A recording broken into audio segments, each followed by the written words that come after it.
So I'm going to use my twining loom to make another floor rug. I really like the twining loom for rugs because it makes a really nice heavy rug.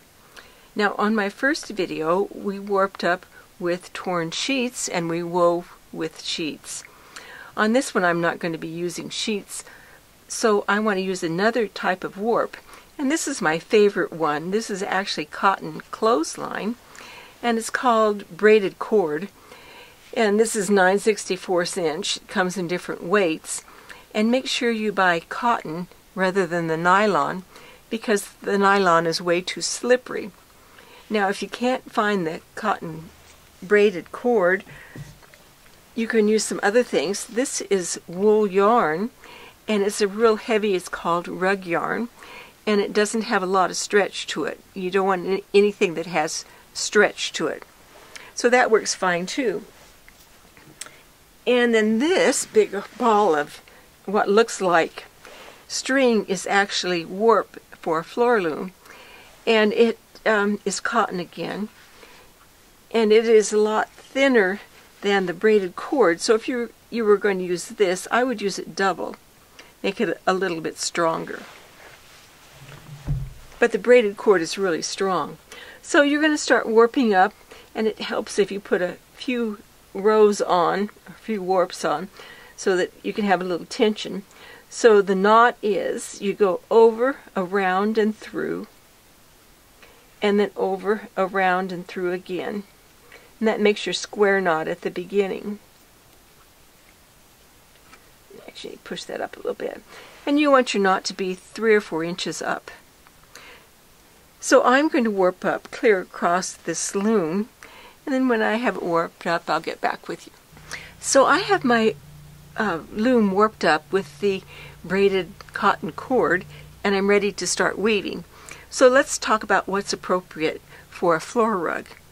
You can still use torn up sheets on this kind of warp, and if you caught my first video, you noticed I showed you how to overlap them several inches and just keep on weaving. Now if you're worried about the ends coming out the back, there's another method of attaching a new piece.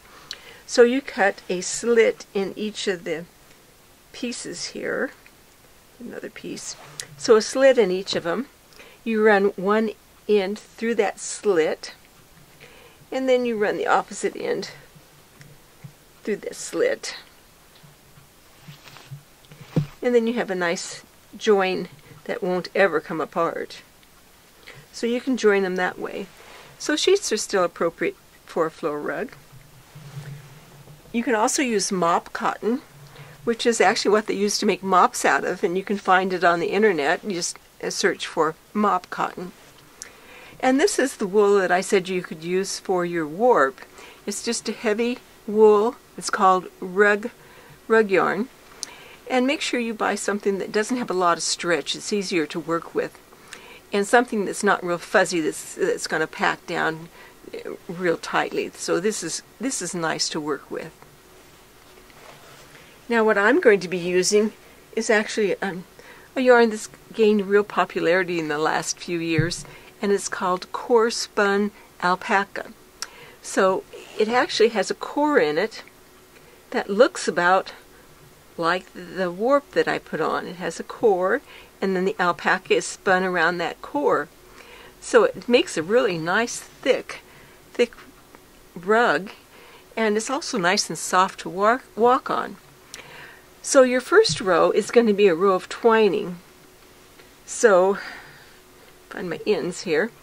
So the row of twining is you put them under the first of where the knot is. You're counting that as a pair for the twining. And you want one cord that's just a little bit longer than your warp is wide, and then the other one, because this is what you're going to drop when you get to the other end and keep weaving with this one. So the twining, you're actually going under the next warp, and then you bring that down and drop it, and then you take the opposite cord, go under the next warp, and then pack it down good, drop that, Take the other cord, go under the next warp.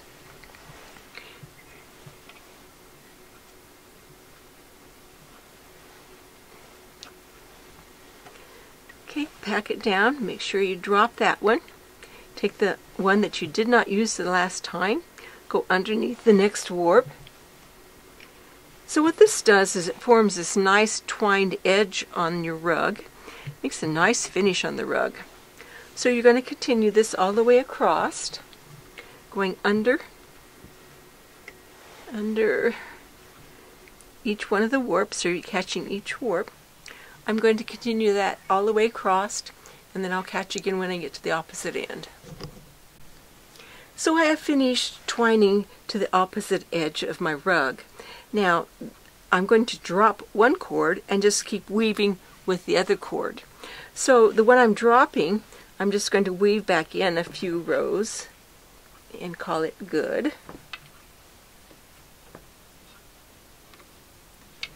So I'm going to just bead it down with my fingers.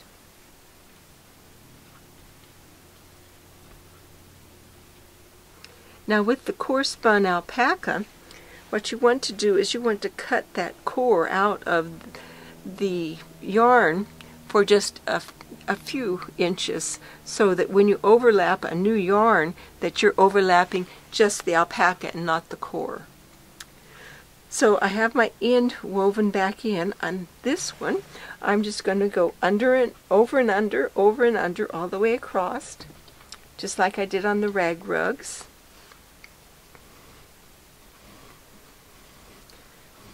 So with the alpaca you do have to be kind of careful because it's pretty fragile yarn, and it will tend to slough off of the yarn if you're not careful. So again, it's just over and under all the way across, and you're just going to keep weaving the same manner,